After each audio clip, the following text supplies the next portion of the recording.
ఇప్పుడు ఇప్పుడు ఉద్యమం చేశారు 2009లో ప్రకటన చేస్తేనే వచ్చిందంటున్నారు.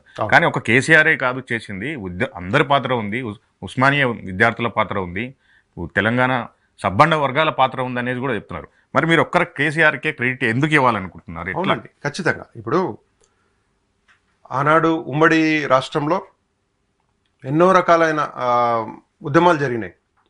తెలంగాణ జరుగుతున్న అన్యాయం మీద రకరకాల ఉద్యమాలు ఎంతోమంది చేసినారు.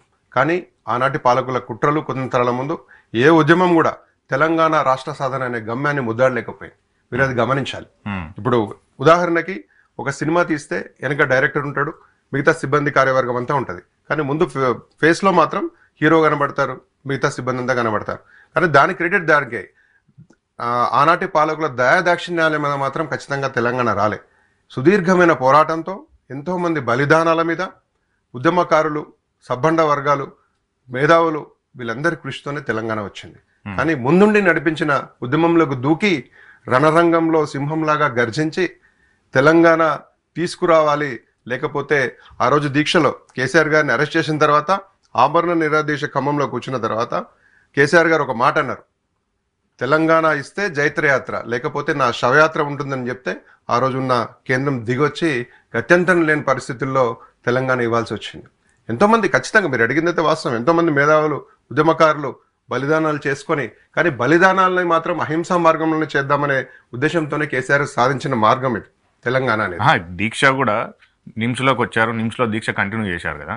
సో నిమ్స్ దీక్ష కూడా కేసీఆర్ గారు అన్ని దొంగ దీక్షలు చేశారు. అది దీక్ష కానే కాదు, అసలు ఆయన ఉద్యమంలో లేనే లేదు ఆయన పాత్ర అనేది కూడా వార్తలు నిన్న మన విమర్శలు వచ్చాయి.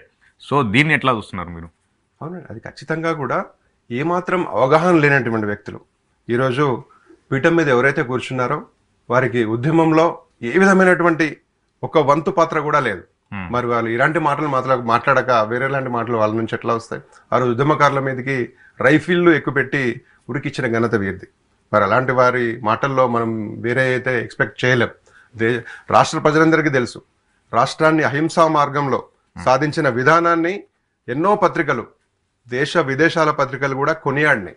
అహింసా మార్గంలో ఇంత తెలంగాణ రాష్ట్రాన్ని సాధించిన వ్యక్తిగా, సాధించిన పార్టీగా ఘనత వహించిన టిఆర్ఎస్ 2009 డిసెంబర్ 9 ప్రకటన వచ్చింది మనకు కేంద్రం నుంచి.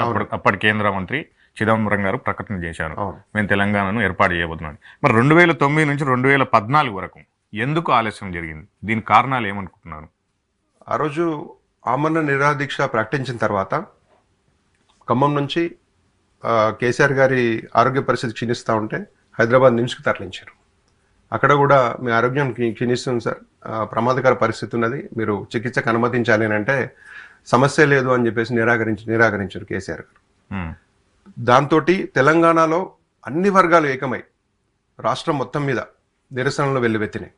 అన్ని వర్గాలు కూడా అండగా నిలిచి 4 కోట్ల మంది కదిలించిండు. ఆ రోజు ఆమరణ నిరాదీక్ష చేసిన దగ్గర నుంచి వారు జైల్లో ఉండి రకరకాల నిర్బంధాల మధ్య ఉద్యమకారుల్ని కొట్టడం అయితేనేమి, ఓయూలో కానీ అనేక రకాల యూనివర్సిటీల్లో విద్యార్థులను తరిమి కొట్టి తెలంగాణ లేదు ఏం లేదు అని ఆనాటి పాలకులు నిర్బంధాల మధ్య సంఖ్యలు వేసి చూసే పద్ధతిని ప్రజలంతా గమనించి అందరూ ఏకతాటిపైకి వచ్చారు. ఆ రోజు మిలియన్ మార్చ్ కానీ, సకల జనుల సమ్మె కానీ ఒక ఉగ్రరూపం దాల్చింది. ఆనాటి పాలకులకు అర్థమైంది ఇది ఎటో పోతా ఉన్నది, ఇయ్యకపోతే మనం బతకలేని పరిస్థితి ఉన్నదని చెప్పేసి డిసెంబర్ 9 ప్రకటన వచ్చింది. కానీ సంతోషంలో మునిగిపోయిన తెలంగాణ ప్రజలందరినీ కూడా ఆ రోజు ఉన్న పాలకులు సమైక్యాంధ్ర కోసం అదే కావాలి అని ఏపీ పాలకులు ఎవరైతే ఉన్నారో వాళ్ళంతా కూడా మళ్ళీ ఒక రివర్స్ స్ట్రాటజీ ప్లే చేసి డిసెంబర్ 28వ తారీఖు నుంచి మాకు సమైక్యాంధ్రనే కావాలి అని చెప్పేసి పార్లమెంట్లో కానీ అసెంబ్లీలో కానీ ఒక డ్రామా ప్లే చేశారు.